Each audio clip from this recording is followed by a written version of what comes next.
비행기는 예정대로 저녁 7시 정각에 서울 인천국제공항에 착륙했다. 대형 건설의 박민준 상무는 비즈니스 클래스 좌석에서 몸을 쭉 펴고 옆자리의 동승자를 바라보았다. 한유라는 머리를 헤드레스트에 기댄 채 잠들어 있었고 그녀의 길고 빛나는 플래티넘 블론드 헤어는 값비싼 아르마니 재킷 어깨 위로 흩어져 있었다.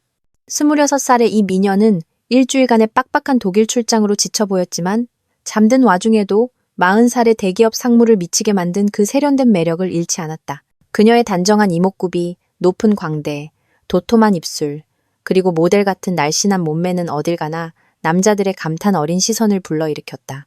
민주는 프랑크푸르트의 5성급 호텔 스위트룸에서 보냈던 열정적인 밤들을 떠올리며 그녀의 완벽한 옆모습을 감상했다.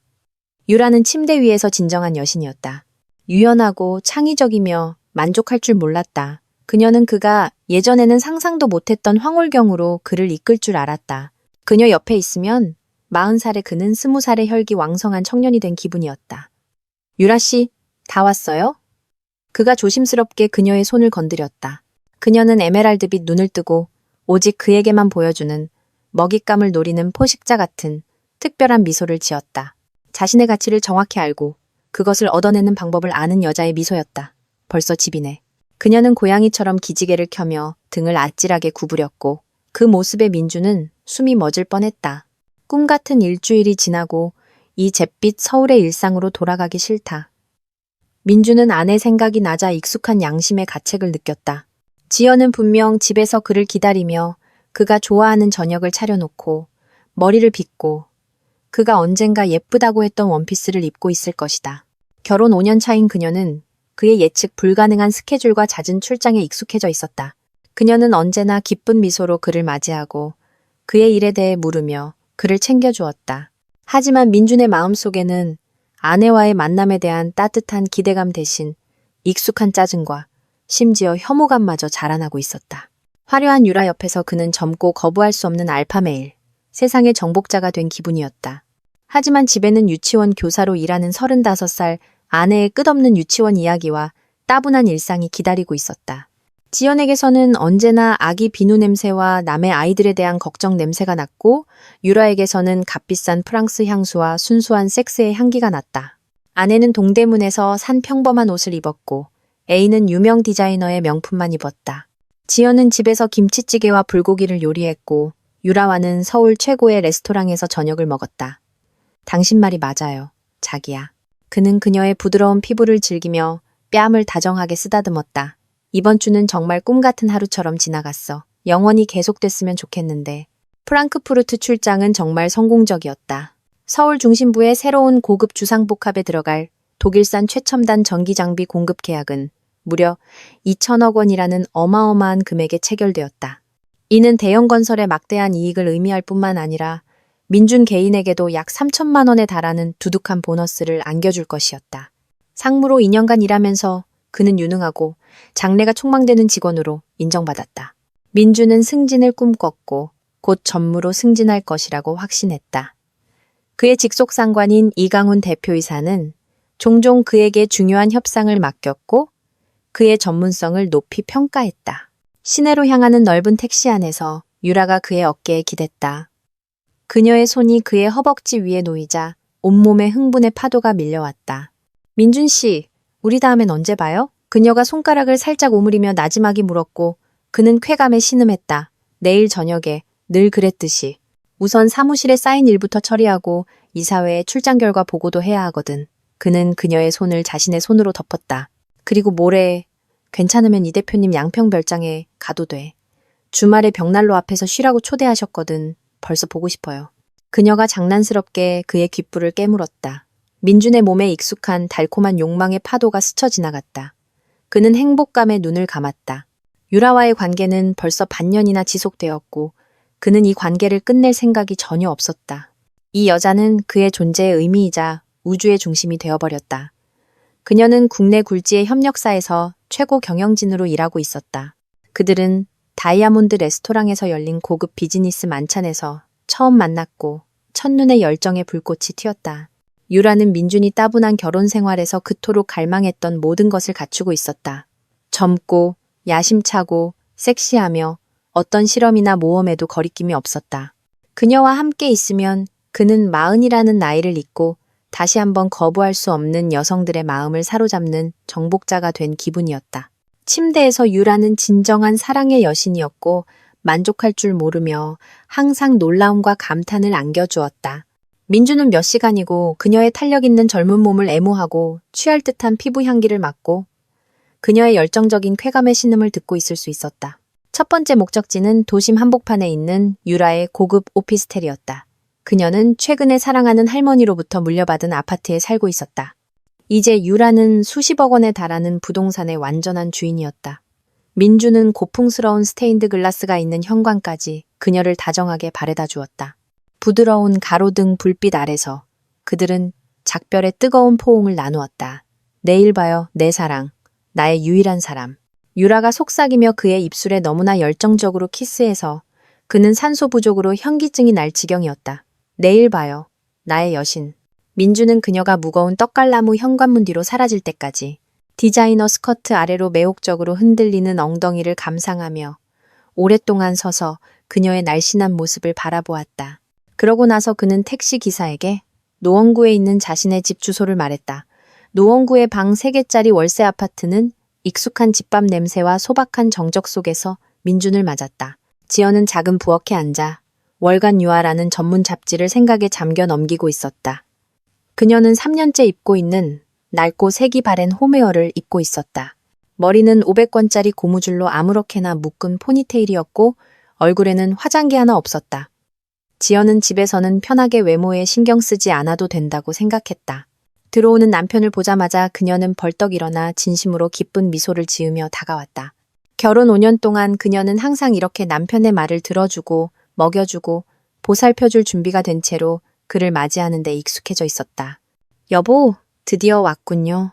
그녀가 그의 목을 껴안았고 민주는 욕망보다는 의례적으로 그녀를 안고 있다는 것을 느꼈다. 화려하고 탄력 있는 유라의 몸을 아는 후 아내의 포옹은 싱겁고 지루하게 느껴졌다. 출장은 어땠어요? 계획대로 다 잘 됐어요? 아주 잘 됐어. 2천억 원짜리 계약에 사인했어. 독일 사람들도 만족해하더라.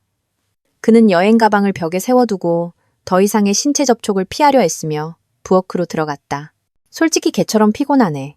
지연은 즉시 분주하게 식탁을 차리며 사랑하는 남편의 비위를 맞추려 했었다. 민주는 점점 커지는 짜증을 느끼며 그녀의 부산스러운 움직임을 지켜보았다. 그녀는 헝클어진 머리카락을 정돈하고 구겨진 홈웨어를 펴며 조금이라도 매력적으로 보이려고 했었다.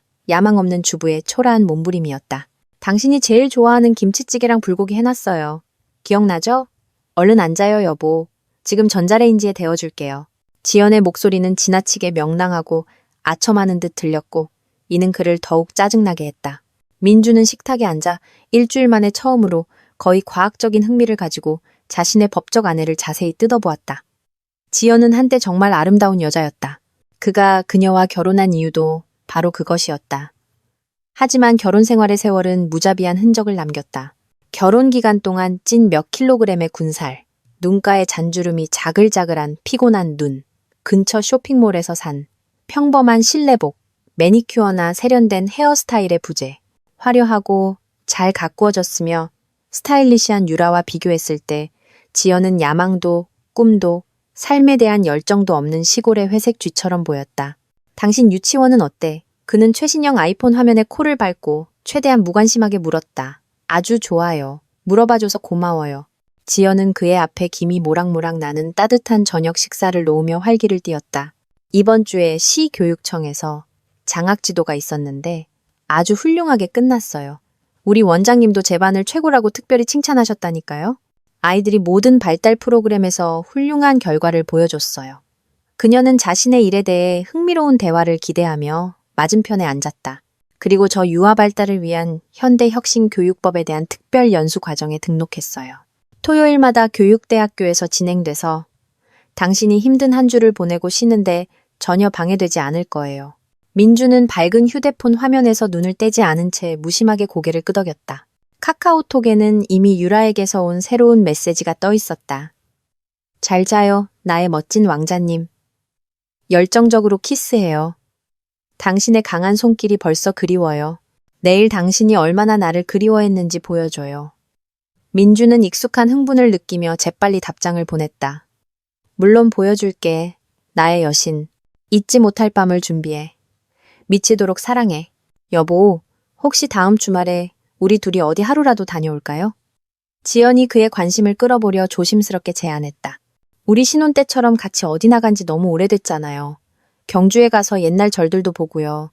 당신 예전에 한국 건축에 관심 있다고 했잖아요. 봐서. 그가 애인과의 문자에 열중하며 퉁명스럽게 대답했다. 지금 중요한 일이 너무 많아. 주말에도 사무실에 늦게까지 있어야 할지도 몰라. 이번 독일 계약건은 계속 신경 써야 하거든. 그리고 여보, 계약서에 사인하면 우리 아파트 사는 거 생각해 볼 수 있다고 했잖아요. 기억해요? 지연이 물었다. 응, 다 기억해. 민준이 건성으로 대답했다. 그것은 뻔뻔한 거짓말이었다. 주말에 그는 이미 유라와 함께 대표이사의 양평별장으로 로맨틱한 여행을 계획하고 있었다. 그곳에서는 이웃 눈치 볼 필요 없이 열정적인 사랑을 나눌 수 있었다. 물론 함께 아파트를 살 생각은 더 이상 하지도 않았다. 지연은 남편을 유심히 바라보았고 그녀의 똑똑한 갈색 눈에 의심과 깊은 고통과 비슷한 무언가가 스쳐 지나갔다. 하지만 그녀는 늘 그랬듯 아무 말도 하지 않았다. 5년의 결혼 생활 동안 그녀는 민준이 솔직한 대화를 할 기분이 아닐 때 불필요한 질문을 하지 않는 법을 배웠다. 이해해요. 물론 일이 먼저죠. 특히 그렇게 책임감 있는 일은요. 그녀가 조용히 말했고 그녀의 목소리에는 너무나 큰 슬픔과 외로움이 묻어나서 무정한 민준조차 순간적으로 죄책감을 느꼈다. 그냥 당신이 보고 싶었어요. 우리 예전처럼 진솔한 대화를 나눈 지 벌써 2달은 된 것 같아요. 민주는 휴대폰에서 눈을 들고 익숙한 숨막히는 짜증을 느꼈다. 이런 끊임없는 불평, 그의 관심과 친밀함에 대한 집요한 요구가 그를 미치게 하기 시작했다. 화려한 유라와는 모든 것이 완전히 달랐다. 그녀는 절대적으로 자립적이고 독립적인 여성이었다. 그녀는 자신만의 관심사, 야망, 인생 계획이 있었다. 그녀는 결코 귀찮은 존재처럼 그에게 매달리지 않았고 끊임없는 설명이나 사랑의 확신을 요구하지 않았다. 지연아, 지금은 얘기하지 말자. 응? 나 정말 힘든 한 주를 보내고 지쳐 죽겠어. 그의 목소리에는 너무나 차가움과 거리감이 느껴져서 지연은 자신도 모르게 몸을 떨었다. 그냥 조용히 저녁이나 먹으면 안 될까? 쓸데없는 얘기는 그만하고 아내의 눈에 상처가 고통스럽게 스쳐 지나갔다. 입술이 억지로 참는 눈물로 떨렸지만 그녀는 순순히 고개를 끄덕이고 더 이상 한마디도 하지 않았다. 그들은 숨막히는 침묵 속에서 저녁 식사를 마쳤고 민주는 긴 출장 후에 참을 수 없는 피로를 핑계로 곧장 침실로 들어갔다. 이미 잠든 아내 옆부부 침대에 누워 그는 깊은 밤까지 유라와 문자를 주고받으며 내일 저녁을 위한 유혹적인 계획을 세우고 그녀의 솔직한 고백에 흐뭇해했다. 내일이면 새로운 날이 밝을 것이고 그는 다시 그의 유일한 여신을 만날 것이다. 다음 날 아침, 민주는 평소처럼 정확히 6시 30분에 일어났다. 지연은 늘 그렇듯 이미 일어나 전통적인 든든한 아침 식사를 준비하며 부엌에서 분주하게 움직이고 있었다. 그녀는 기운 없고 슬퍼 보였다. 민주는 상쾌한 냉온수 샤워를 하고 꼼꼼하게 면도한 후 그가 가장 좋아하는 검은색 정장을 입었다. 정장에는 값비싼 실크 셔츠와 넥타이를 매치했다. 성공한 최고 경영자의 이미지는 흠잡을 데가 없었다. 좋은 아침 여보. 그는 아내가 건네주는 향긋한 원두커피 잔을 받으며 형식적으로 인사했다.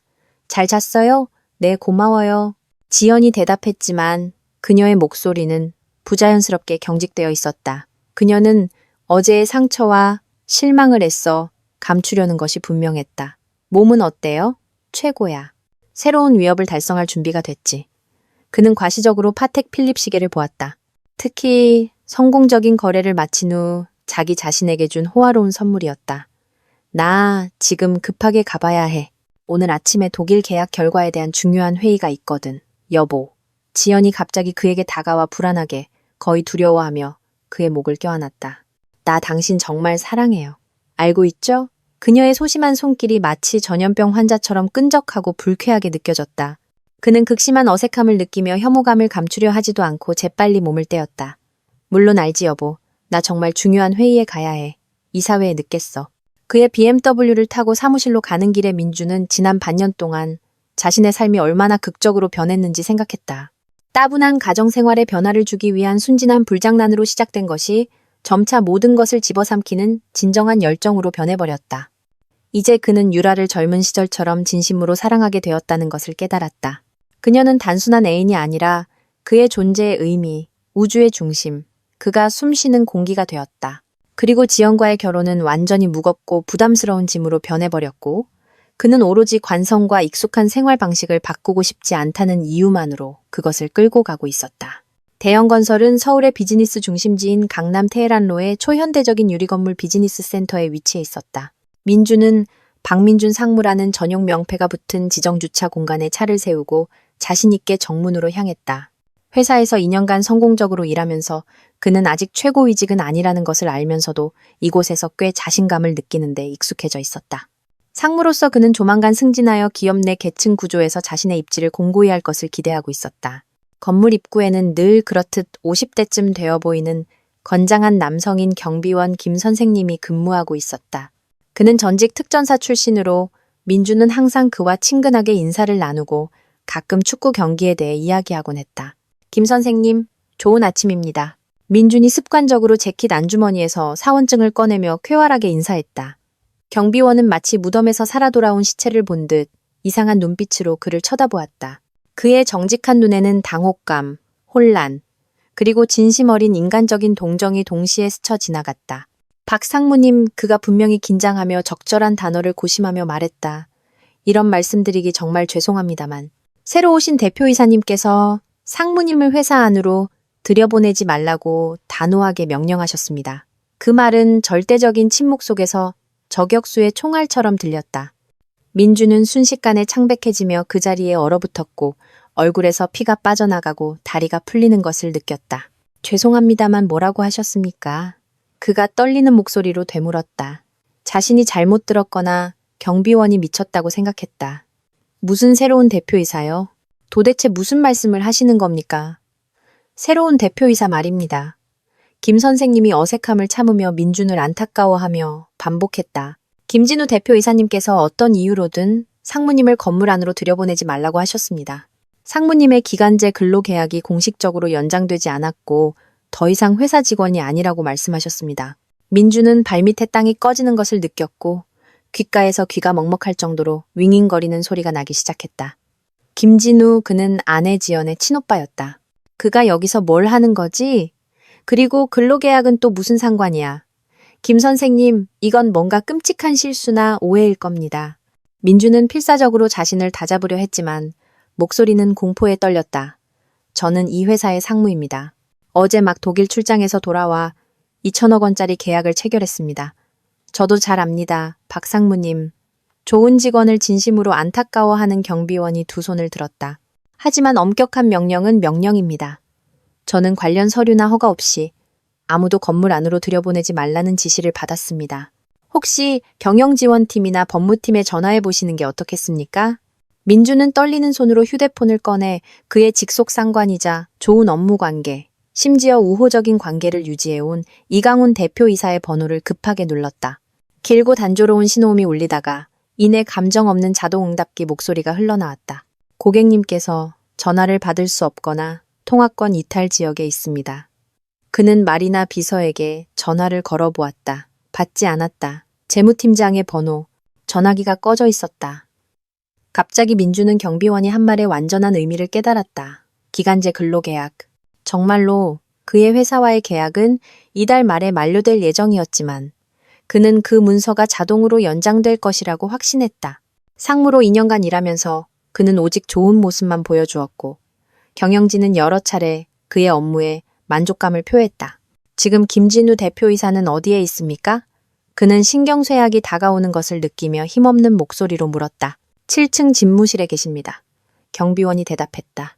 파노라마 창문이 있는 코너 사무실입니다. 민주는 자신의 완벽하게 구축된 세계가 카드집처럼 눈앞에서 무너지는 것을 느꼈다. 김진우, 아내의 오빠가 그의 사무실을, 그의 직위를, 그의 삶을 빼앗았다. 하지만 이게 어떻게 가능한 일이지? 그리고 왜 하필 지금 그의 화려한 경력에서 가장 성공적인 출장에서 막 돌아온 이 순간에? 이 끔찍한 순간, 민주는 이것이 우연도, 실수도, 오해도 아니라는 것을 깨달았다. 이것은 치밀하게 계획되고 냉정하게 고안된 복수였다. 민주는 비즈니스 센터 입구에서 10분이라는 길고 고통스러운 시간 동안 더 서서 자신에게 닥친 악몽을 이해하고 받아들이려고 애썼다. 아침 출근길의 행인들, 비싼 정장을 입은 비즈니스맨들이 숨기지 않는 호기심으로 그를 쳐다보았다. 잘 차려입은 중년 남성이 마치 방금 트럭에 치인 듯한 멍한 표정으로 고급 오피스 건물 옆에 서 있었다. 경비원 김 선생님은 전직 상사를 동정하면서도 아무런 도움도 줄 수 없다는 듯 어색하게 고개를 돌렸다. 마침내 민주는 힘없는 다리로 자신의 차로 향했다. BMW 운전석에 앉아 그는 김진우의 번호를 눌렀다. 휴대폰이 오랫동안 애처롭게 울렸고 민준이 막 통화를 끊으려 할 때 고통스러울 정도로 익숙한 차분한 목소리가 들렸다. 네, 듣고 있습니다. 진우 씨, 저 민준입니다. 이게 도대체 무슨 지랄 같은 상황입니까? 왜 제 사무실에 들어가지 못하게 하는 겁니까? 민주는 목소리의 떨림을 억제하기 위해 필사적으로 노력했다. 지랄 같은 상황 같은 거 없습니다. 박상무. 당신의 기간제 근로계약이 만료되었고 저는 그것을 연장하지 않기로 합리적인 결정을 내렸습니다. 관련 서면 통지는 정확히 3일 전에 당신의 회사 이메일로 발송되었습니다. 당신 완전히 미쳤군요? 민주는 참지 못하고 소리를 질렀다. 저는 2년 동안 이 회사에서 성실하게 일했습니다.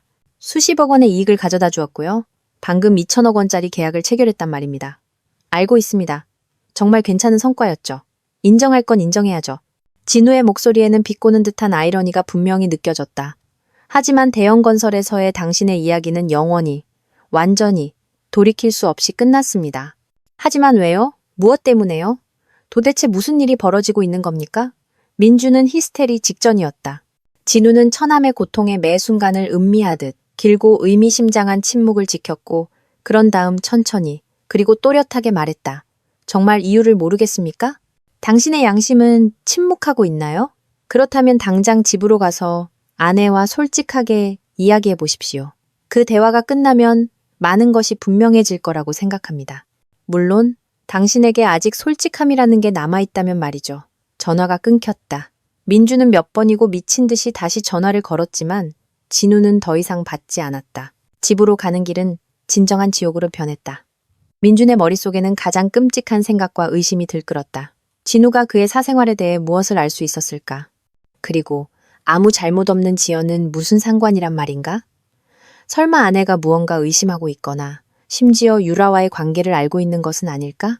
그는 지난 몇 달간 아내의 행동에 뭔가 의심스러운 점, 이상한 질문이나 암시가 없었는지 필사적으로 기억해내려 했지만 구체적인 것은 아무것도 떠오르지 않았다.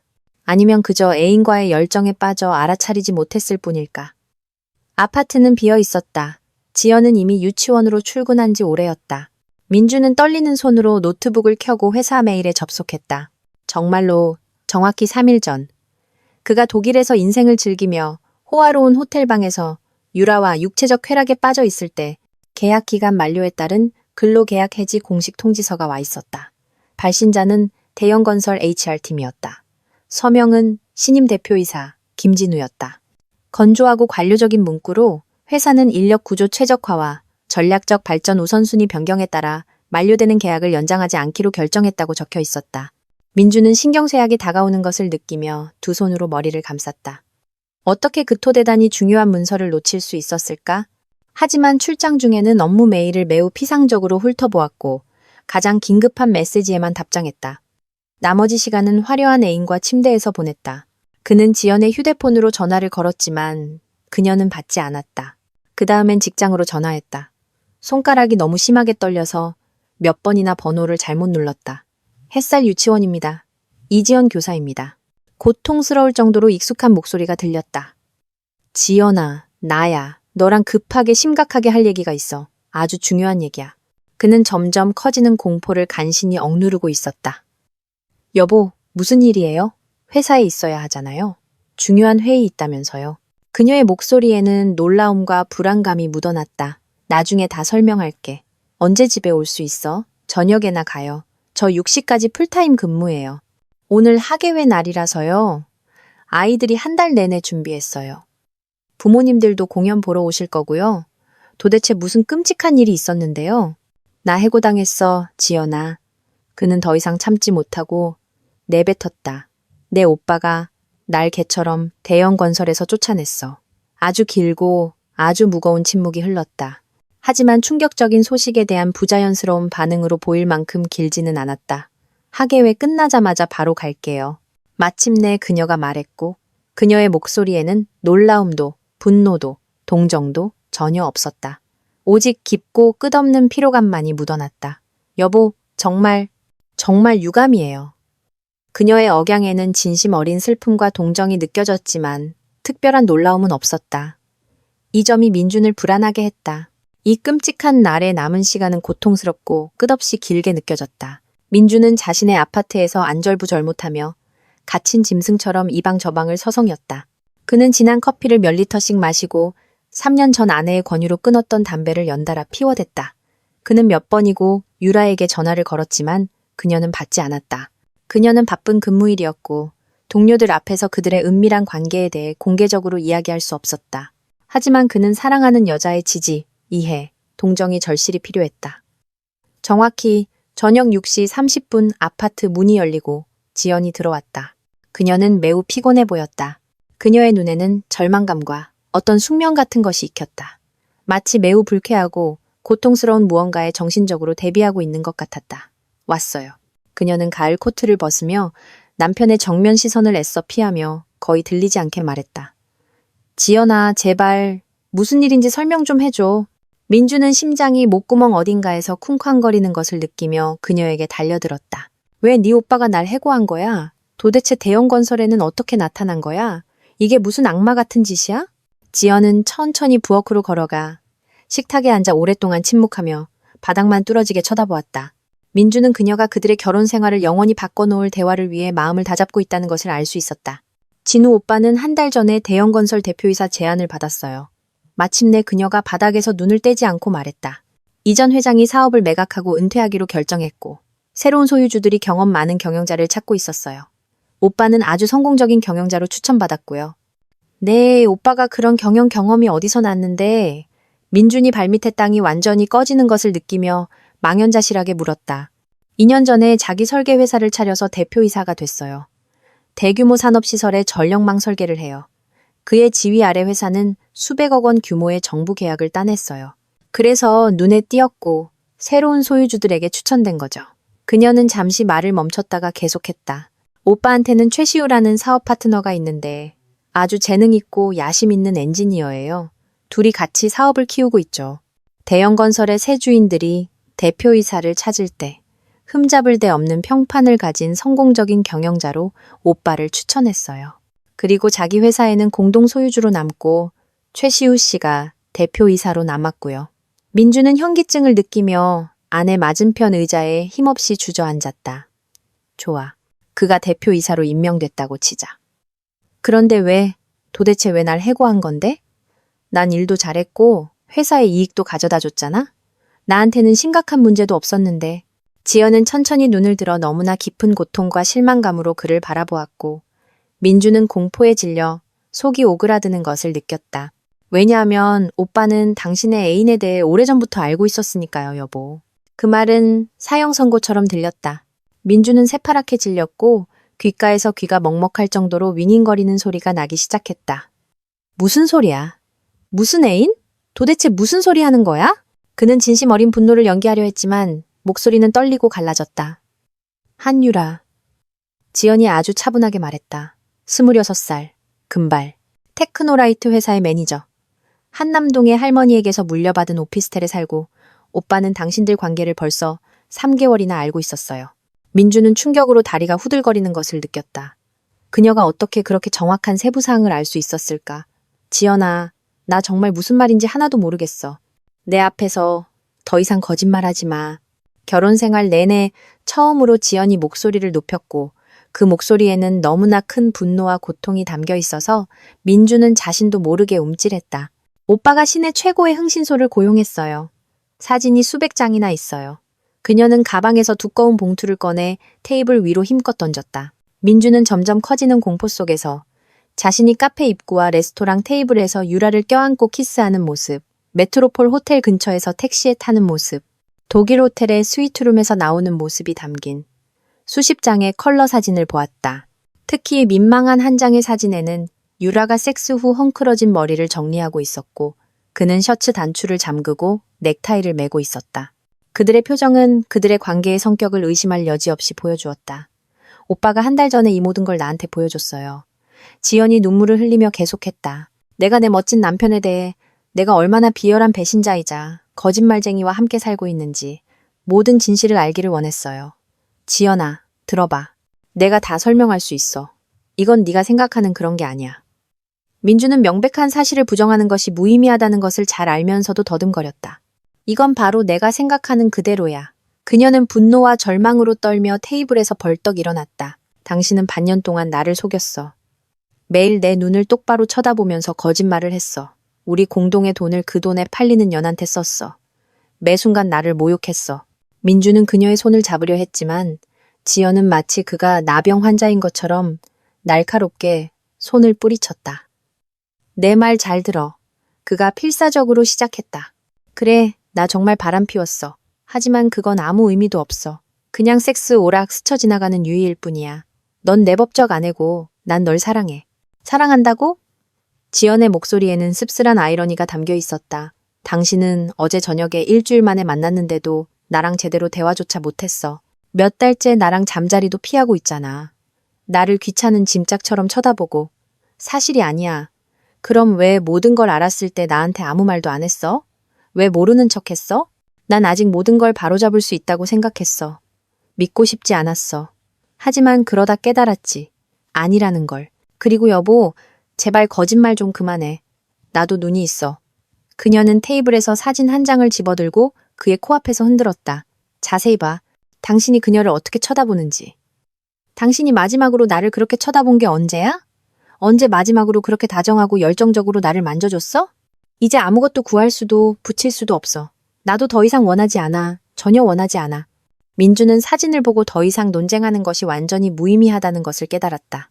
사진 속에서 그는 유라의 집 앞에서 그녀를 껴안고 있었고 그의 얼굴에는 너무나 큰 애정과 모든 것을 집어삼키는 열정이 쓰여 있어서 모든 것이 명백해졌다. 당신은 이미 오래전부터 내 남편이 아니었어. 지연이 흐느끼며 계속했다.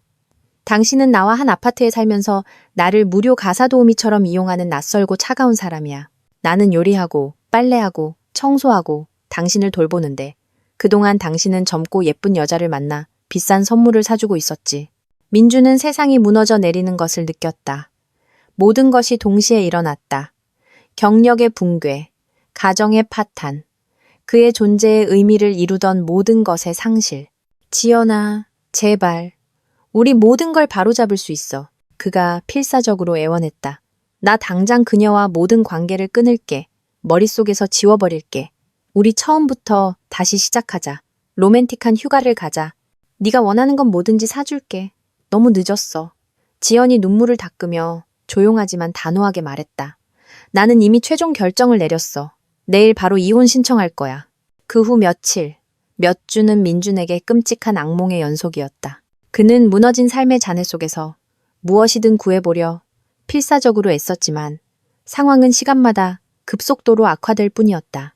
가장 먼저 그는 불법 해고에 대해 어떻게든 이의를 제기하길 바라며 시내에서 가장 비싸고 권위 있는 변호사인 안중현 변호사를 찾아갔다. 하지만 노련한 법률가는 무자비한 한마디로 그의 마지막 환상을 깨뜨렸다. 박 상무님, 법적으로 기간제 근로계약은 자동으로 연장되지 않습니다.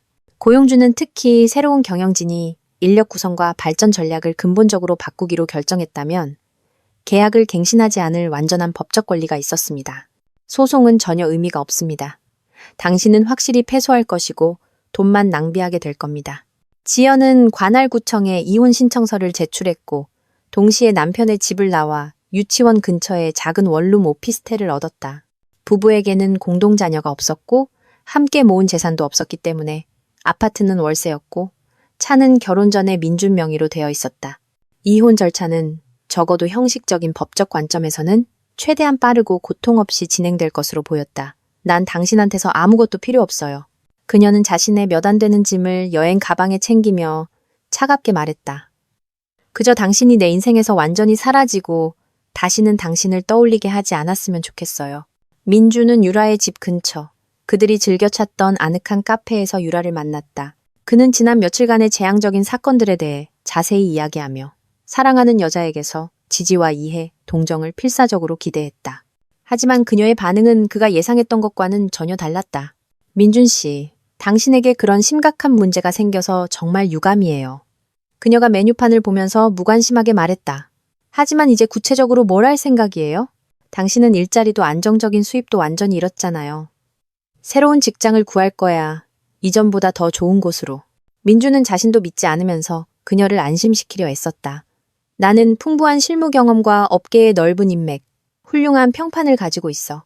한두 달 안에 반드시 대기업의 좋은 자리에 취직할 거야. 수십억 원의 이익을 가져다 주었고요. 방금 2천억 원짜리 계약을 체결했단 말입니다. 알고 있습니다. 정말 괜찮은 성과였죠. 인정할 건 인정해야죠. 진우의 목소리에는 비꼬는 듯한 아이러니가 분명히 느껴졌다. 하지만 대형 건설에서의 당신의 이야기는 영원히, 완전히 돌이킬 수 없이 끝났습니다. 하지만 왜요? 무엇 때문에요? 도대체 무슨 일이 벌어지고 있는 겁니까? 민주는 히스테리 직전이었다. 진우는 처남의 고통에 매 순간을 음미하듯 길고 의미심장한 침묵을 지켰고 그런 다음 천천히 그리고 또렷하게 말했다. 정말 이유를 모르겠습니까?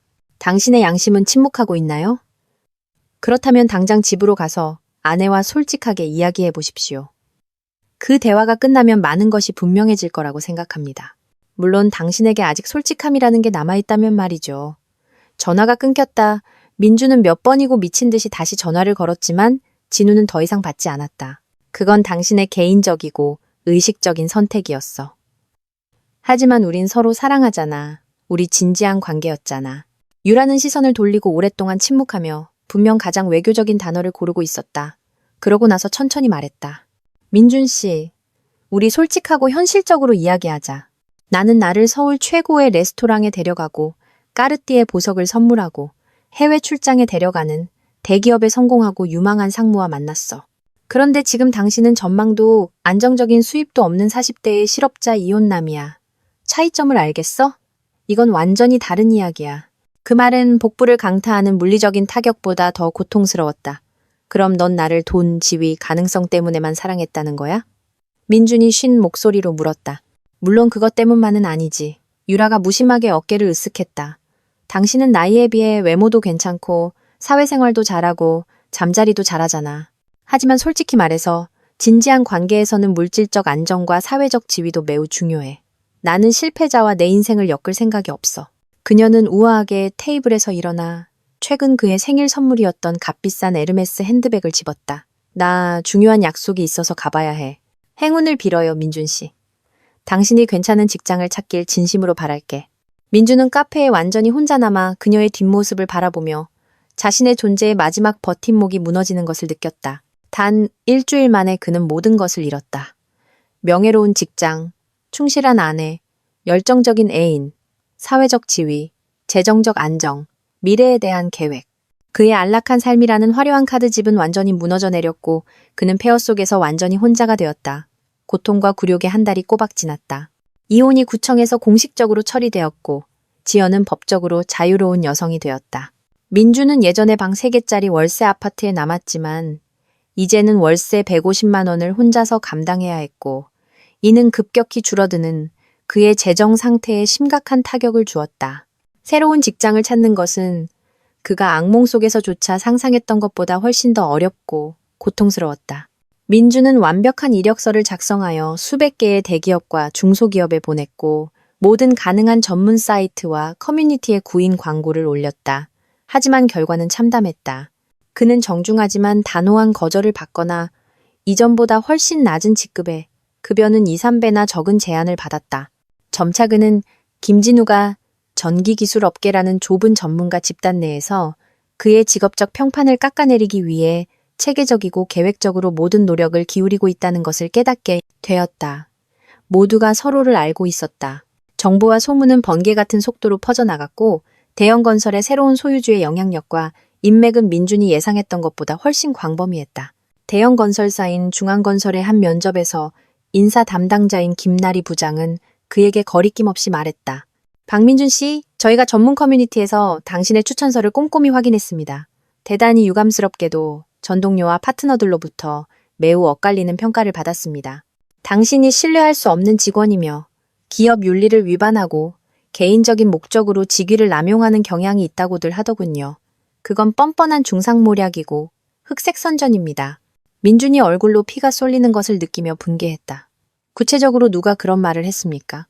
저는 이 분야에서 절대적으로 흠잡을 데 없는 평판과 2년간의 완벽한 근무 경험을 가지고 있습니다. 부정적인 평가는 당신의 전 직장인 대형건설을 포함한 여러 권위 있는 기관에서 나왔다고 말씀드릴 수 있습니다. 민주는 김진우가 자신이 상상했던 것보다 훨씬 더 복수심에 불타고 계산적이며 영향력 있는 적수라는 것을 깨달았다. 처남은 그의 경력 전망을 체계적으로 파괴하여 그를 전문 커뮤니티의 외톨이로 만들고 있었다.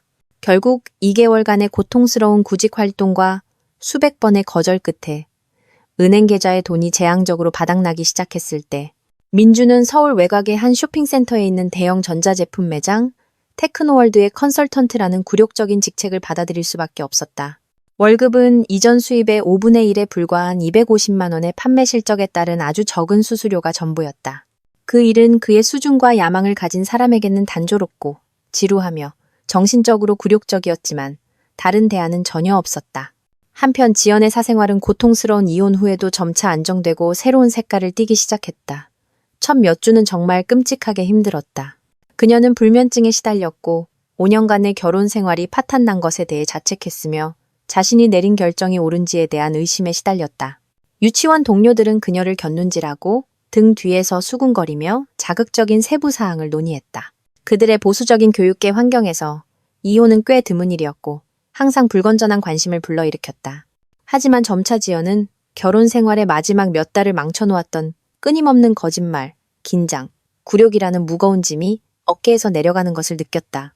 아주 오랜만에 그녀는 남편이 저녁을 어디서 보내는지, 휴대폰으로 누구와 문자를 주고받는지, 왜 매일 거짓말을 하는지 끊임없이 추측하지 않고 마음껏 숨을 쉴 수 있었다.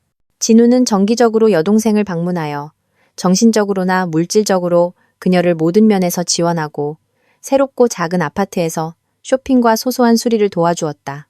그는 그녀가 해로운 결혼 생활에서 해방된 것을 진심으로 기뻐했고 그녀가 새로운 사생활을 꾸릴 수 있도록 남몰래 계획을 세우고 있었다. 지연아, 너 정말 눈에 띄게 예뻐진다. 그가 여동생이 작지만 아늑한 부엌에서 저녁을 준비하는 모습을 보며 말했다. 마치 어깨에서 돌덩이 자루를 내려놓은 것 같아. 네가 마침내 그 이기적인 멍청이에게서 벗어나서 정말 기뻐. 어느 토요일 저녁 그는 혼자가 아니라 얼굴에 의문스러운 미소를 띤 채 그녀의 집에 찾아왔다. 지연아, 인사해. 그가 엄숙하게 말했다. 이쪽은 최시우, 내 사업 파트너이자 가장 친한 친구야. 시우야, 이쪽은 내 멋진 동생 지연이야. 지연은 오빠에게서 최시우에 대해 들어본 적은 있었지만 개인적으로 만난 적은 없었다. 최시우는 38세의 매우 매력적인 남성이었다. 키가 크고 다부진 체격에 똑똑한 회색 눈, 관자놀이에 고상한 흰머리가 섞인 짙은 머리카락, 그리고 매력적이고 진솔한 미소를 지니고 있었다. 그는 수수하지만 세련되게 차려입었다. 고급 청바지, 캐시미어 스웨터, 비싸지만 눈에 띄지 않는 스위스 시계. 그가 자신감 있고 성공했으며 내면적으로 조화로운 사람이라는 것이 즉시 느껴졌다. 만나서 반갑습니다, 지연 씨. 그가 그녀의 손을 단단하지만 부드럽게 잡으며 눈을 똑바로 쳐다보며 말했다. 진우한테서 말씀 많이 들었습니다. 전부 칭찬 일색이더군요. 너무 많이 그리고 너무 자세히는 아니었길 바라요. 지연이 뺨이 붉어지는 것을 느끼며 약간 부끄러워했다. 집에서 저녁을 먹으며 그들은 금방 대화가 통했고 많은 공통 주제를 찾았다. 최시우는 성공한 사업가일 뿐만 아니라 흥미로운 대화 상대였다. 그는 자신의 엔지니어링 프로젝트와 회사 발전 계획에 대해 열정적으로 이야기했지만 자랑이나 자만심 없이 섬세한 유머와 매력적인 자기 풍자를 곁들였다. 지연은 이렇게 세심하고 재치 있으며 지적인 남자를 오랫동안 만나본 적이 없었다. 유치원에서 일하신다고요? 최시우가 진심 어린 흥미를 보이며 물었다. 그건 정말 책임감 있고 사회적으로 중요한 일이잖아요. 저는 아이들의 양육과 발달에 자신의 삶을 바치는 분들을 항상 진심으로 존경해 왔습니다. 이해해 주셔서 감사해요. 지연은 그의 진심 어린 말에 기분 좋은 따뜻함을 느꼈다. 네, 일이 정말 쉽지는 않지만 믿을 수 없을 만큼 보람 있어요. 아이들이 주는 강력하고 긍정적인 에너지가 어떤 피로도 순식간에 사라지게 하거든요. 제게 4살짜리 조카딸이 있어요. 최시우가 계속했다. 가끔 그 아이를 돌볼 때면 아이들과 함께 일하기 위해서는 얼마나 무한한 인내심, 지혜, 그리고 심리적인 기술이 필요한지 깨닫게 돼요. 반의 아이들은 몇 명이나 있나요? 25명이요. 지연이 대답했다. 만 4세 반이에요. 가장 흥미롭고 보람 있는 나이죠. 이미 많은 것을 이해하고 할 줄 알지만 아직 어린아이 같은 순수함과 진솔함을 잃지 않았거든요. 진우는 여동생이 몇 달 만에 처음으로 너스떠한 남자와 활기차고 즐겁게 대화하는 모습을 숨기지 않는 기쁨으로 지켜보았다. 그는 최시우의 관심, 어린 시선을 보았고 자신의 소개팅 계획이 더할 나위 없이 성공했다는 것을 깨달았다. 손님들이 떠난 후 지연은 그날 저녁에 대해 아주 오랫동안 생각했다. 최시우는 그녀에게 오직 긍정적인 인상을 남겼다. 그는 전 남편과는 정반대였다. 세심하고 진솔하며 겸손하고 과시적인 화려함이나 오만한 거만함이 없었지만 그러면서도 분명히 매우 성공하고 성취한 사람이었다. 최시우는 정기적으로 지연의 집에 들르기 시작했다. 처음에는 진우와 함께 왔지만 점차 혼자 들르게 되었다. 비싼 유기농 가게에서 장을 받아주기도 하고 아파트의 소소한 수리를 도와주기도 하고 그저 향긋한 차 한 잔을 마시며 진솔한 대화를 나누기 위해서였다. 지연은 자신도 모르게 그의 존재에 익숙해졌고 그의 방문을 손꼽아 기다렸다. 최시우는 놀라울 정도로 차분하고 믿음직한 사람이었다. 그와 함께 있으면 편안하고 안락했다. 일, 책, 영화, 미래 계획, 어린 시절의 추억 등 세상 모든 것에 대해 이야기할 수 있었다. 만난 지 한 달 후 그는 용기를 내어 그녀에게 정식으로 데이트를 신청했다. 내일 저녁 예술이 전당에서 하는 백조의 호수표가 2장 있어요. 그가 약간 떨면서 말했다. 저와 함께 가주시겠어요? 진정한 신사처럼 행동할 것을 약속합니다. 지연은 많이 떨렸지만 수락했다. 고통스러운 이혼 후 첫 로맨틱한 데이트였다. 그녀는 특별히 새롭고 우아한 드레스를 사고 미용실에서 머리를 하고 매니큐어를 받았다. 오랜 세월 만에 처음으로 피곤한 유치원 교사가 아니라 매력적인 여성이라는 기분을 느꼈다. 저녁은 그야말로 마법 같았다. 최시우는 완벽한 신사였다.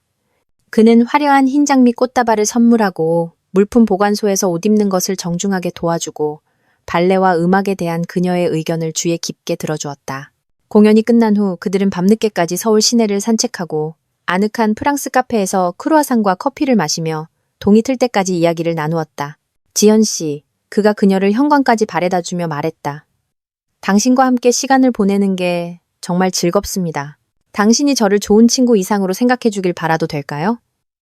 지연은 부끄러워했지만 최대한 솔직하게 대답했다. 시우 씨, 저도 당신이 남자로서 정말 마음에 들어요. 하지만 저에게는 이 모든 것이 아직 너무 새롭고 낯설어요. 저는 얼마 전에 이혼했고 새로운 진지한 관계를 맺을 수 있다는 생각에 아직 완전히 익숙해지지 않았어요. 당신의 감정을 충분히 이해합니다. 그가 부드럽게 대답했다. 제 쪽에서 어떤 압박도 없을 겁니다. 그저 제 의도가 절대적으로 진지하고 장기적이라는 것만 알아주세요.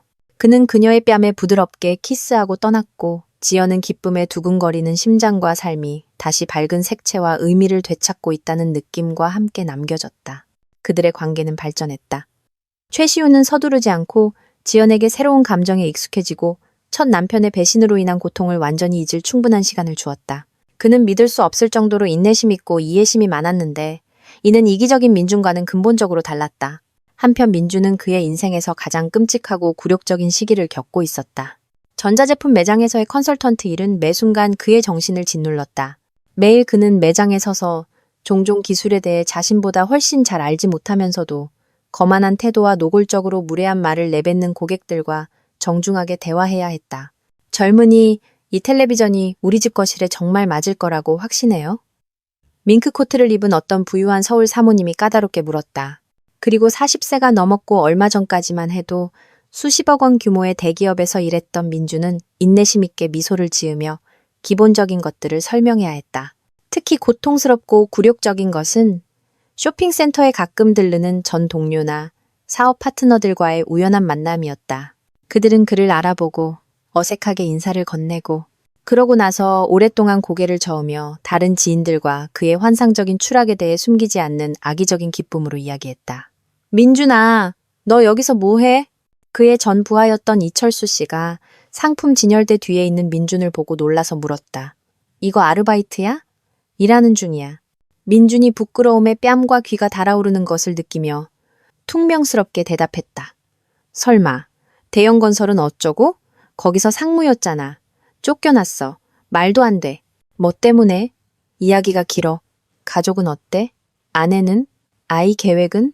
이혼했어. 아내는 다른 남자랑 재혼해서 아이도 낳았고. 이철수는 충격받은 듯 고개를 저으며 서둘러 자리를 떴다.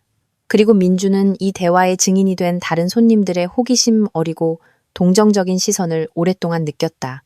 유라는 그의 삶에서 완전히 그리고 돌이킬 수 없이 사라졌다. 그녀는 그가 연락할 수 없도록 휴대폰 번호까지 바꿨다. 민주는 몇 번이고 절망 속에서 그녀의 집 현관에서 기다렸지만 그녀는 절대적으로 단호하고 잔인했다. 민준 씨, 도대체 왜 자신과 나를 창피하게 만들어? 마지막 고통스러운 만남에서 그녀가 짜증스럽게 말했다.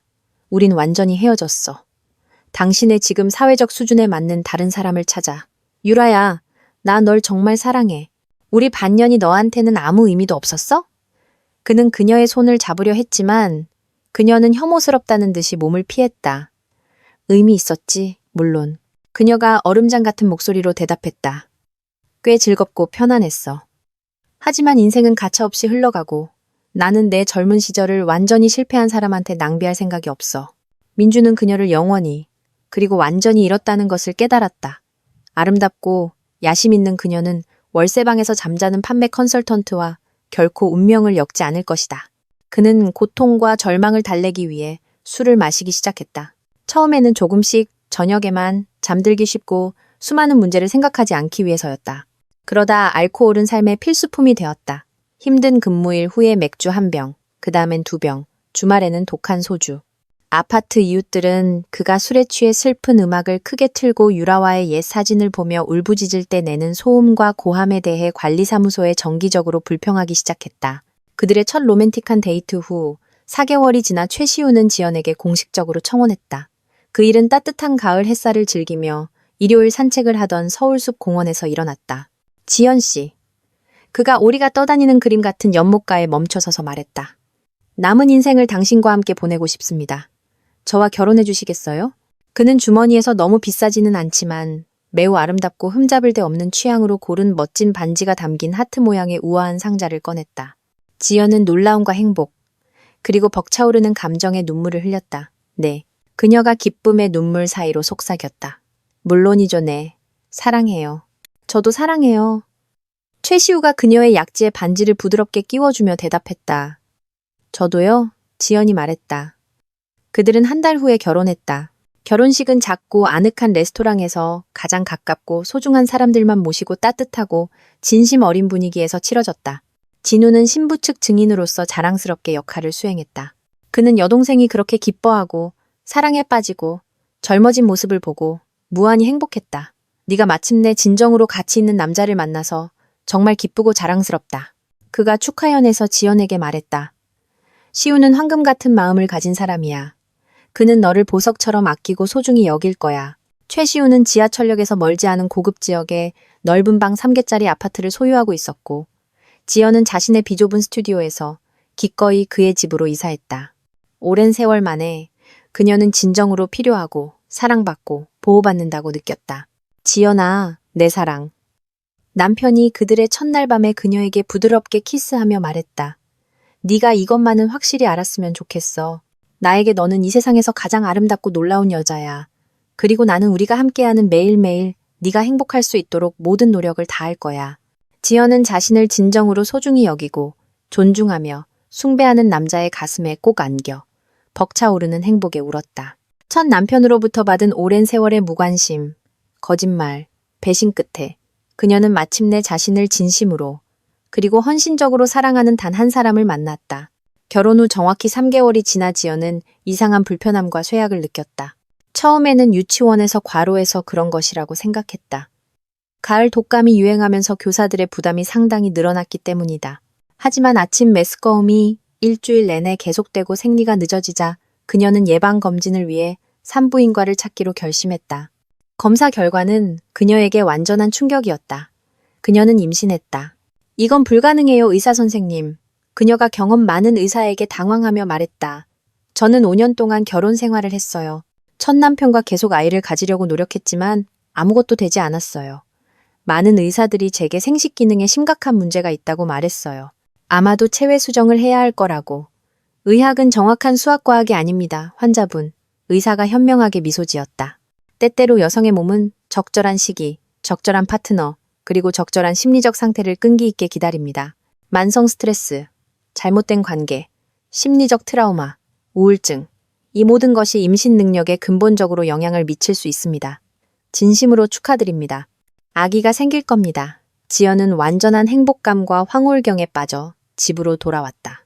그녀는 항상 자신의 아이를 간절히 원했고, 이제 그녀의 소중한 꿈이 마침내 그녀가 진정으로 사랑하고 완전히 신뢰하는 남자와 함께 이루어지고 있었다. 최시우는 이 놀라운 소식을 말로 표현할 수 없는 황홀감과 기쁨으로 맞이했다.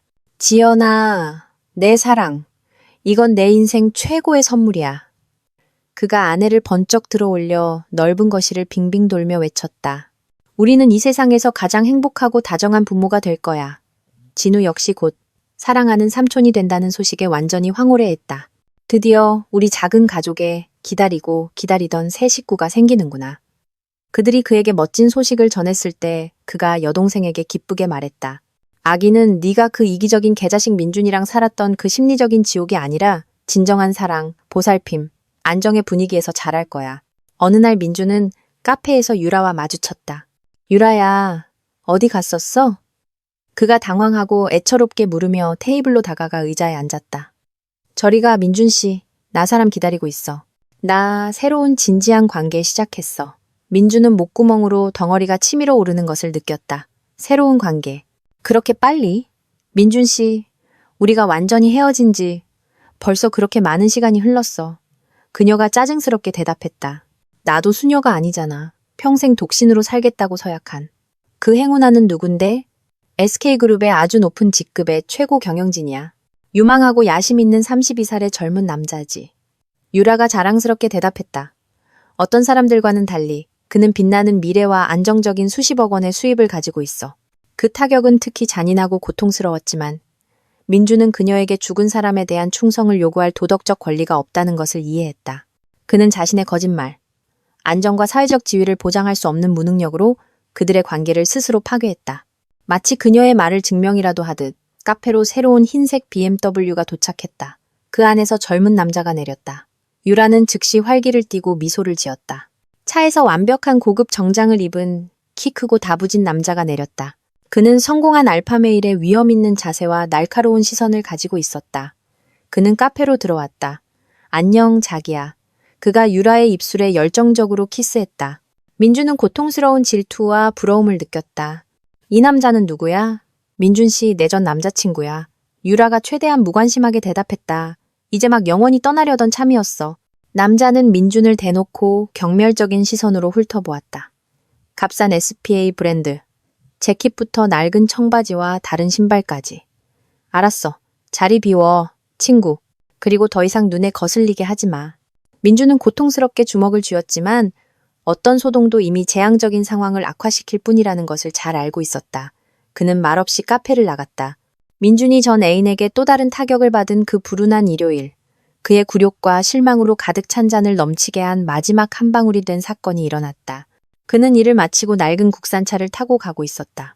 화려한 BMW는 어떻게든 생활비를 마련하기 위해 급하게 반값에 팔아야 했다. 그리고 그는 유라의 집 현관 바로 앞에 주차된 눈처럼 흰 최신 모델의 BMW X6를 보았다. 그것은 유라의 새롭고 부유한 남자친구의 차였다. 그가 그녀를 새 연인으로 소개했던 날 카페에 타고 왔던 바로 그 차였다. 민주는 차를 멈추고 수억 원에 달하는 그의 전성기 연봉보다 더 비싼 호화로운 차를 오랫동안 바라보았다. 차 안에는 값비싼 레이벤 선글라스, 루이비통 디자이너 가방이 아무렇게나 놓여 있었다. 한때 그가 쉽게 가질 수 있었던 모든 것들이었다. 오랜 세월 동안 쌓여온 분노, 절망, 복수심이 갑자기 그의 마음을 가득 채웠다. 명예로운 직장을 잃고 고통스러운 이혼, 애인의 배신, 가난, 매일의 굴욕. 이 모든 것이 순식간에 억제할 수 없는 맹목적인 분노의 폭발로 이어졌다. 민주는 자신의 차 열쇠를 꺼내 힘껏 휘둘러 비싼 차에 완벽하게 빛나는 옆면에 깊고 흉한 극힌 자국을 남겼다. 앞핸더에서 뒷문까지 이어지는 자국이었다. 만족감은 즉각적이었지만 매우 짧았다. 그는 집 맞은편 가게 외벽에 설치된 최신 디지털 CCTV 카메라를 전혀 눈치채지 못했다. 일요일 근무에 지루해하던 보안 요원 박 씨는 흥미진진하게 벌어지는 상황을 지켜보며 모든 사건을 고화질 디지털 매체에 전문적으로 기록했다. 정확히 이틀 후 민주는 공식적으로 관할 경찰서로 소환되었다. 유라는 타인의 재산을 고의로 훼손한 것에 대해 상세한 진술서를 제출했고 반박할 수 없는 증거로 CCTV에 선명한 비디오 녹화 영상을 제시했다. 박민준 씨, 담당 형사가 큰 모니터에 문제의 영상을 보여주며 말했다. 우리에게는 이 파손 행위를 당신이 저질렀다는 것을 명백히 증명하는 반박할 수 없는 증거가 있습니다. 물질적 피해액은 300만 원입니다. 손상된 차량의 전문적인 제도색 비용 전액입니다. 자발적으로 피해를 배상하거나 아니면 사건은 법원으로 넘겨져 형사처벌 가능성이 있는 수사가 진행될 것입니다. 민주는 완전히 막다른 길에 몰렸다는 것을 깨달았다. 300만 원. 그에게는 그 근처에도 돈이 없었다. 컨설턴트의 쥐꼬리만 한 월급은 아파트 월세와 가장 기본적인 식비를 겨우 충당할 뿐이었다. 어떻게든 분할 납부에 대해 합의할 수 없을까요? 그는 마지막 구걸꾼처럼 느껴지며 굴욕적으로 물었다. 그것은 오로지 피해자 측에서 결정할 문제입니다. 형사가 무심하게 대답했다. 하지만 유라는 절대적으로 단호하고 무자비했다. 그녀는 즉각적인 전액 배상을 요구하며 장기적인 소송과 실제 형사 처벌로 악의적으로 위협했다. 네가 내 약혼자의 비싼 차를 망가뜨렸잖아. 민준이 마지막 희망을 걸고 그녀와 합의를 시도했을 때 그녀가 전화기 너머로 히스테리하게 소리쳤다. 법대로 처리될 줄 알아. 내 그 한심한 문제 따위에는 신경 안 써. 그녀의 목소리에는 숨기지 않는 분노, 경멸, 그리고 그의 고통을 즐기는 가학적인 쾌감이 담겨 있었다. 민준에게는 연로한 부모님께 재정적 도움을 요청하는 것 외에는 다른 방법이 없었다. 민준의 부모님은 서울 가장자리, 외곽 지역의 아주 작은 20평짜리, 낡은 아파트에 살고 있었다. 아버지는 작은 기계 공장에서 평범한 기술자로 일했다. 어머니는 이미 몇 년 전부터 적은 연금으로 생활하고 있었다. 그들은 쥐꼬리만 한 월급과 푼돈의 연금으로 살았다. 하지만 외아들이 재앙적인 상황을 자세히 설명하자 그들은 주저없이 돕기로 동의했다. 민준아, 아버지가 떨리는 손으로 비밀 장소에서 오래된 인스턴트 커피, 깡통을 꺼내며 말했다. 그 안에는 그들의 소박한 저축액 전부가 들어있었다. 우리가 1,500만 원을 줄 수 있다. 이건 우리가 예기치 않은 지출을 위해 매달 10만 원씩 모아온 우리 전 재산이야. 고맙습니다, 아버지. 민주는 자신이 마지막 쓰레기, 불효자처럼 느껴졌다. 40세의 연금 수급자인 부모님께 돈을 구걸하는 것은 도덕적 타락의 극치였다. 내 아들, 내 소중한 아들. 어머니가 흐느꼈다. 도대체 무슨 일이 있었니? 얼마 전까지만 해도 모든 것이 그렇게 좋고 안정적이었는데 너한테는 명예로운 직장도 예쁜 아내도 자가용도 미래에 대한 계획도 있었잖아. 엄마, 죄송해요. 제가 제 손으로 모든 걸 망쳤어요. 그 방탕한 여자가 다 잘못이야. 어머니가 분개했다. 정직한 유부남을 유혹하고 단란한 가정을 파괴하고 가난에 이르게 했어. 아니에요, 엄마. 잘못은 오로지 저한테만 있고 다른 누구에게도 없어요. 나머지 50만 원은 가게의 젊은 동료들에게 급하게 빌려야 했다. 20살짜리 판매 컨설턴트들은 그를 보고 숨기지 않는 경멸과 악의적인 쾌감으로 쳐다보았다. 전직 백만장자가 어제의 대학생들에게 푼돈을 구걸하는 광경은 웃지 않기에는 너무나 자극적이었다. 박민준 씨, 건방진 젊은이 최대리가 비꼬듯 말했다.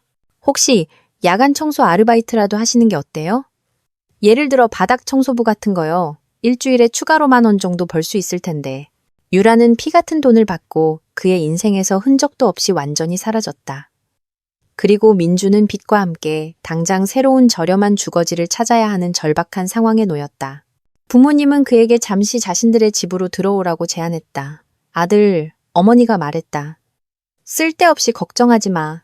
잠시 고향집에서 지내다가 나중에 상황 봐서 어떻게든 되겠지. 물론 자리는 좁지만 어떻게든 방법이 있을 거야. 민주는 부모님 댁으로 이사했고 그곳에서 그는 사평, 남짓한 작은 거실에 좁은 접이식 소파를 배정받았다. 매일 아침 그는 6시 30분에 공장으로 출근하는 아버지의 낡은 기계식 자명종 소리에 잠을 깼다.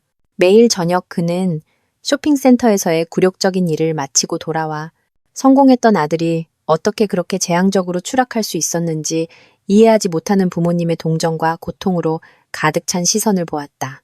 특히 이웃이나 옛 지인들이 방문했을 때가 가장 힘들었다. 어머니는 예전에 아들의 성취, 그의 높은 직위, 비싼 차, 해외 출장에 대해 모든 사람에게 자랑스럽게 이야기했다. 이제 민주는 어색한 질문에 답하지 않고 동정적인 시선을 피하기 위해 방에 숨었다. 댁의 민준이는 잘 지내나요? 이웃 아주머니가 호기심을 보였다. 아직도 그 큰 회사에서 일하나요? 네, 물론이죠. 아주 잘 일하고 있어요. 발전하고 있고요. 어머니가 어색하게 거짓말했다. 그리고 민주는 얇은 벽 너머로 이 고통스러운 대화의 모든 단어를 듣고 있었다. 민준이 대형 건설에서 직장을 잃은 그 검은 날로부터 꼬박 1년이 지났다.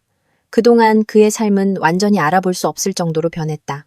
한때 좋은 급여를 받던 성공한 최고 경영자는 부모님 댁 소파에서 잠을 자고 겨우겨우 생계를 유지하는 한심한 판매 컨설턴트로 완전히 전락했다. 직장에서 그의 처지는 점점 더 굴욕적이 되어갔다. 젊고 야심 있는 매니저인 이 과장은 정기적으로 모든 직원들 앞에서 그를 공개적으로 질책했다. 박민준 씨, 또 판매 실적을 40%나 미달했군요. 그가 주간 회의에서 소리쳤다. 아마도 당신의 능력에 맞는 직장을 찾아볼 때가 된 것 같군요. 예를 들어 청소부나 창고의 짐꾼 같은 거요. 젊은 동료들은 노골적으로 웃었고 민주는 이를 악물고 굴욕을 묵묵히 참았다. 해고당하는 것은 절대적으로 불가능했다. 먹고 살고 빚을 갚아야 했다. 몇 번이고 그는 더 나은 직장을 필사적으로 찾아보려 했지만 김진우가 체계적으로 만들어 놓은 평판은 어떤 진지한 직위로 가는 길도 완전히 막아버렸다. 박민주는 서울의 전기기술 비즈니스 세계 전체에서 진정한 기피 인물이 되었다. 어느 날 그의 전 동료이자 친구인 서정우가 우연히 가게에 들렀다. 진열대 뒤에 있는 민준을 보고 그는 놀라움을 감추지 못했다. 민준아, 여기서 뭐해? 난 네가 벌써 좋은 회사에 취직한 줄 알았는데 지금은 여기서 일하고 있어. 민준이 부끄러움에 얼굴을 붉히며 퉁명스럽게 대답했다. 설마, 대형 건설은 어쩌고? 거기서 널 엄청 아꼈잖아. 개처럼 쫓겨났어. 말도 안 돼. 뭐 때문에? 이야기가 길어. 가족은 어때? 아내는? 아이 계획은? 이혼했어.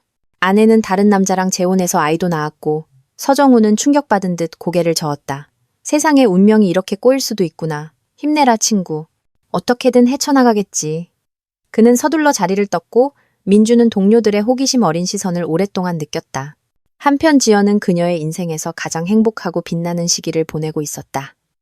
어린 아들 준서는 건강하고 명랑하며 영리한 아이로 자랐다. 최시우는 사랑하는 남편일 뿐만 아니라 이상적인 아버지였다. 그는 아들과 매 순간을 함께 보냈고 아들이 조금이라도 울면 밤에 일어나고 아내가 모든 집안일을 돕도록 했다.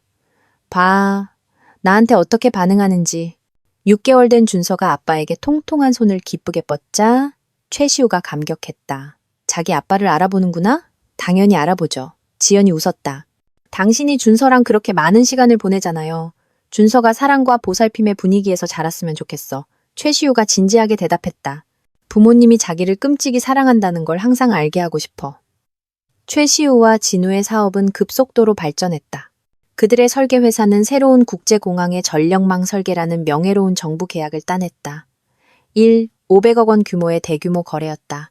우리는 이제 최상위 리그에서 뛰고 있어. 최시우가 가족 저녁 식사에서 아내에게 자랑스럽게 이야기했다. 진우가 이끄는 대형 건설 역시 전례 없는 속도로 번창했다. 회사는 5개의 새로운 비즈니스 클래스 주거단지의 전기공사 총괄 계약자라는 독점적 지위를 획득했다. 이익이 내전 남편 시절보다 4배나 늘었어. 진우가 만족스럽게 말했다. 민준이는 프레젠테이션에서 멋지게 말만 할 줄 알았지. 진짜 일은 할 줄 몰랐어. 지연은 출산 휴가 후 사랑하는 직업으로 성공적으로 복귀했지만 완전히 새로운 자격으로였다. 최시우는 그녀가 수도의 가장 고급 지역에 자신만의 사립 엘리트 유치원을 열 수 있도록 도와주었다. 이 기관은 혁신적인 교육 프로그램과 각 아동의 발달에 대한 개별적인 접근 방식으로 부유한 서울 부모들 사이에서 빠르게 인기를 얻었다. 지연아, 넌 정말 어린 시절과 창의성의 세계를 만들었어. 최시우가 아내가 아이들과 함께 발달 수업을 진행하는 모습을 보며 감탄했다. 아이들이 널 얼마나 좋아하고 따르는지 봐. 이게 제 진정한 소명이에요. 지연이 행복하게 대답했다. 하지만 당신의 지지와 나에 대한 믿음이 없었다면 저는 결코 제 사업을 시작할 용기를 내지 못했을 거예요. 한편 한유라는 화려하고 동화 같은 삶을 즐기고 있었다. 그녀의 새 연인과의 급속한 로맨스는 최고의 할리우드 멜로드라마처럼 전개되었다. 만난 지 8개월 만에 그는 서울에서 가장 비싼 레스토랑인 리츠칼튼 호텔 옥상에서 그녀에게 청혼했다. 유라야, 넌 내 평생 만난 여자 중에 가장 멋지고 매력적인 여자야. 그가 놀란 대중 앞에서 한쪽 무릎을 꿇으며 말했다. 내 아내가 되어줘서 날 이 세상에서 가장 행복한 남자로 만들어줘. 결혼식은 엘리트 교회 클럽에서 진정한 왕실 규모로 열렸다. 300명의 하객은 모두 대기업의 최고 경영진, 영향력 있는 정치인, 유명한 사업가들이었다. 유라는 500만 원 상당의 세계적으로 유명한 프랑스 디자이너의 독점적인 드레스를 입고 빛났다. 신혼부부는 몰디브의 개인 섬, 호화로운 호텔의 프레지덴셜 스위트에서 신혼여행을 보냈다. 그는 사랑하는 아내에게 선물을 아끼지 않았다. 10억 원 상당의 티파니 다이아몬드 목걸이, 최고의 러시아 장인이 만든 담비 모피 코트. 자기야, 네 행복에 관한 한 나에게 너무 비싼 건 없어. 그가 아내에게 부드럽게 키스하며 말했다. 넌 이 세상에서 가장 좋은 것만 누릴 자격이 있어. 그는 또 한 번의 눈부신 승진을 거쳐 SK그룹의 전략적으로 중요한 부서의 부사장이 되었다. 그들은 전설적인 타워 팰리스, 평방미터당 가격이 좋은 외제차 한 대 값인 엘리트 주거단지의 호화로운 40평대 아파트를 샀다. 유라는 직장을 완전히 그만두고 수도의 사교계 생활에 전념했다. 엘리트 뷰티 살롱에서의 값비싼 스파 트리트먼트, 세계적인 브랜드 부티크에서의 끝없는 쇼핑, 미슐랭 스타 레스토랑에서의 친구들과의 세련된 점심 식사. 그녀의 하루는 분 단위로 짜여 있었다. 박민준에 대해서는 더 이상 한 번도 생각하지 않았다. 그 암울했던 시기는 그녀에게 악몽처럼 느껴졌다. 젊고 잘생기고 믿을 수 없을 정도로 부유한 남편이 옆에 있는데 그 한심한 실패자와 패배자가 왜 필요하겠는가? 기억나. 내가 언젠가 잠깐 만났던 남자에 대해 이야기했던 거? 그녀가 어느 날 촛불을 켠 로맨틱한 저녁 식사에서 말했다. 내 차를 망가뜨린 그 사이코패스 말이야. 그가 비웃었다. 물론 그 불쾌한 이야기는 기억하지. 그 사람은 어떻게 됐어? 그냥 궁금해서 알아봤어. 듣자 하니 완전히 알코올 중독자가 돼서 늙은 부모님이랑 살면서 어떤 시골 구석 가게에서 판매원으로 일한대. 그 자식 꼴 좋다. 그가 말했다. 유라는 동의하며 고개를 끄덕였고 다시는 그 불쾌한 주제로 돌아가지 않았다.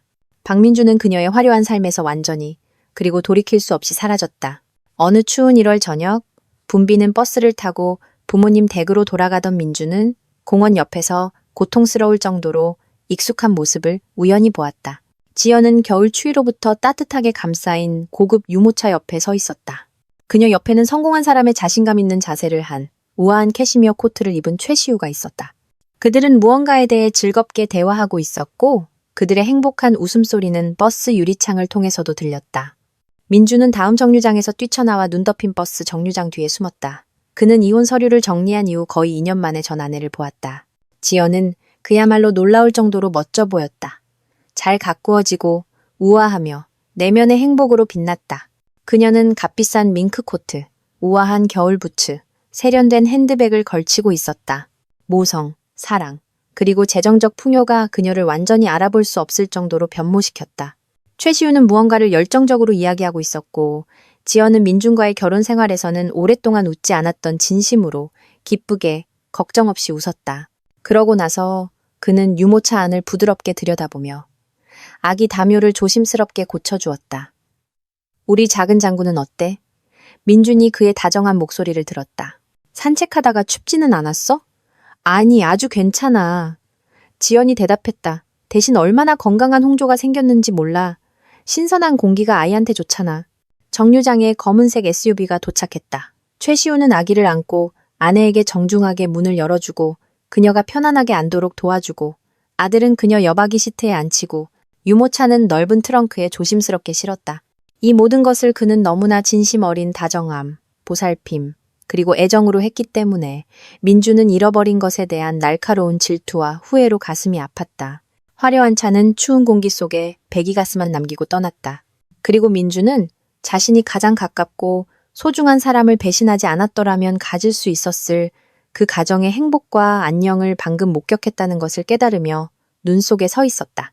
지연은 진정으로 사랑받고 행복한 여성에게서만 볼 수 있는 특별한 빛으로 안에서부터 빛나고 있었다. 민주는 휴대폰을 꺼내 추위에 떨리는 손가락으로 수년 전 외웠지만 이혼 후 한 번도 용기를 내어 사용하지 못했던 번호를 눌렀다. 길고 불안한 신호음 끝에 수화기에서 익숙한 감미로운 목소리가 들렸다. 여보세요. 지연아 나야. 민준이야. 그는 간신히 설렘을 참았다. 아주 길고 힘든 침묵이 흘렀다. 안녕. 마침내 그녀가 놀라울 정도로 차분하게 말했다. 어떻게 지내? 아들 낳은 거 축하해주고 모든 것에 대해 용서를 구하고 싶었어. 축하해줘서 고마워 민준아. 난 너한테 더 이상 악감정 없어. 모든 게 우리 모두에게 더 잘된 일이야. 지연아, 내가 너무 늦었다는 건 알지만 그래도 말해야겠어. 민준아. 그녀가 부드럽지만 단호하게 말을 끊었다. 과거는 들추지 마. 우리 둘 다 이제 완전히 새로운 삶을 살고 있잖아. 내 행복을 찾길 바랄게. 그녀는 전화를 끊었다. 민주는 마비된 손에 휴대폰을 들고 단조로운 짧은 신호음을 들으며 자신의 행복을 영원히 그리고 돌이킬 수 없이 잃었다는 것을 완전히 깨달으며 오랫동안 서 있었다. 그 힘든 해가 끝날 무렵 민주는 망가진 인생에서 마지막으로 중대한 결정을 내렸다. 그는 서울에 더 이상 자신을 위한 자리도 전망도 더 나은 미래에 대한 희망도 남아있지 않다는 것을 깨달았다. 너무나 많은 고통스러운 기억, 너무나 많은 사람들이 그의 성공의 정점에서 급격히 추락한 굴욕적인 이야기를 알고 있었다. 그는 우연히 알게 된 지인을 통해 충청도의 한 작은 지방 도시에 있는 지역, 전기장비 공장의 현장 관리자 자리를 구했다. 월급은 서울보다 훨씬 적은 300만 원이었지만 그 대신 아무도 그를 모르고 과거의 위대함을 기억하지 못하는 곳에서 완전히 새롭게 인생을 시작할 수 있는 희미한 가능성이 생겼다. 아들, 민준이 부모님께 자신의 결정을 알렸을 때 아버지가 말했다. 그렇게 극단적으로 할 필요는 없을지도 몰라. 여기는 그래도 우리가 옆에 있어서 힘든 순간에 도와줄 수 있잖아. 아버지, 저는 모든 것을 처음부터 다시 시작하는 게 절실히 필요해요. 민준이 지친 목소리로 대답했다. 서울에서는 더 이상 살 수 없어요. 여기는 구석구석마다 제가 한때 어떤 사람이었는지에 대한 고통스러운 기억뿐이에요. 어머니는 아들의 변변찮은 짐을 낡은 여행 가방에 챙기며 쓰라리게 울었다. 민준아, 내 사랑, 부모님한테 정기적으로 찾아오고 전화도 자주 할 거지? 물론이죠, 엄마. 그는 수도를 영원히 떠나며 다시는 돌아오지 못할 것이라는 것을 잘 알면서도 거짓말했다. 서울에서의 마지막 날, 그는 작별 인사를 하러 대형건설 사무실을 지나쳤다. 고급 비즈니스 센터 정면에는 거대한 현대적인 간판이 걸려 있었다. 대형그룹, 전기공사 및 혁신건설 분야의 절대적 리더. 그 옆에는 김진우의 회사가 짓고 설비를 갖추고 있는 새로운 엘리트 주거단지의 밝은 광고가 걸려 있었다. 민주는 쓰라리고 절망적으로 비웃었다. 한때 그는 서울 중심부의 그런 간판에 자신의 이름이 걸리는 것을 간절히 꿈꿨다. 이제 그곳에는 그가 한때 하찮고 전망 없는 엔지니어라고 얕보았던 사람의 성이 자랑스럽게 걸려 있었다. 지방 도시에서 민주는 술주정뱅이 할머니의 낡은 공동주택에서 월 50만 원의 방 한 칸을 얻었다. 그는 적자를 보는 공장에서 푼돈을 벌며 겨우겨우 생계를 유지했다. 가끔 지역의 이혼한 가게 점원과 만났지만 진지한 관계로 발전하지는 못했다. 그의 지친 영혼에 너무나 많은 쓰라림, 실망, 냉소주의가 쌓여 있었다. 또다시 3년이라는 긴 세월이 흘렀다. 민주는 45세가 되었다. 그동안 지연과 최시우는 둘째 아이, 사랑스러운 딸을 낳았다. 진우는 서울뿐만 아니라 전국에서 가장 영향력 있고 부유한 사업가 중 한 명이 되었다. 그의 지주회사는 이미 15개의 다른 회사를 포함하고 있었다. 유라는 남편과의 사이에서 아들을 낳았고 150억 원 상당의 루블료프카, 엘리트 마을의 교회 저택을 샀다. 그리고 민주는 지방의 궁벽한 곳에서 계속 비참하게 살아가며 적자를 보는 공장에서 푼돈을 벌고 저녁에는 값싼 소주로 그리움과 절망을 달랬다. 어느 날 눈보라가 몰아치는 겨울 저녁, 그는 인터넷에서 우연히 대형건설의 기업 사이트를 발견했다. 메인 페이지에는 회사 창립 기념일 축하 행사에서 찍은 단체 사진이 걸려 있었다. 그 사진에는 비싼 정장을 입은 진우와 최시우, 이브닝 드레스를 입은 그들의 우아한 아내들, 아름답고 건강한 아이들, 성공하고 행복하며 번영하는 사람들이 있었다. 사진 구석에는 산업 건설 및 전기화 분야, 올해의 최우수 기업, 국가 경제 발전에 대한 뛰어난 공로로 국무총리 표창이라는 문구가 새겨진 황금 명패가 보였다. 민주는 오랫동안 그 사진을 바라보다가 노트북을 닫고 또 다른 병을 열었다. 공동주택 옆방에서는 술 취한 이웃이 보이지 않는 적들과 싸우며 고함을 질렀다. 얇은 벽 너머로 남의 아이가 울었다. 창밖에서는 바람이 울부짖고 폭우가 쏟아졌다. 그는 45세였고 인생은 자신의 손으로 완전히 그리고 돌이킬 수 없이 망가졌다. 그는 스쳐 지나가는 열정을 위해 가장 소중하고 충실한 사람을 배신했고 모든 것을 잃었으며 그가 마땅히 받아야 할 것, 즉 외로움, 가난, 망각, 그리고 경멸을 받았다. 업보는 잔인했지만 공정했다. 이 이야기에서 각자는 정말로 자신의 공과에 따라 받았다. 지연은 진정한 사랑과 행복한 모성을, 진우는 마땅한 성공과 여동생을 보호할 기회를, 최시우는 꿈에 그리던 단단한 가정을, 유라는 부와 사회적 지위를 얻었다. 그리고 박민주는 마지막 날까지 기억할 혹독한 인생 교훈을 얻었다. 거짓말, 배신, 그리고 다른 사람의 운명을 파괴하는 것 위에 자신의 행복을 쌓을 수는 없다. 그런 행복에는 항상 엄청난 대가를 치러야 한다. 그는 푹 꺼진 소파에 누워 눈을 감았다. 내일이면 새로운 날이 올 것이고 그는 자신의 삶을 더 나은 방향으로 바꾸기 위해 최선을 다할 것이다. 우선 그는 술을 끊을 것이다. 신은 자비로우시고 그는 이미 진심으로 뉘우쳤다. 결국 모든 사람은 두 번째 기회를 받을 자격이 있다.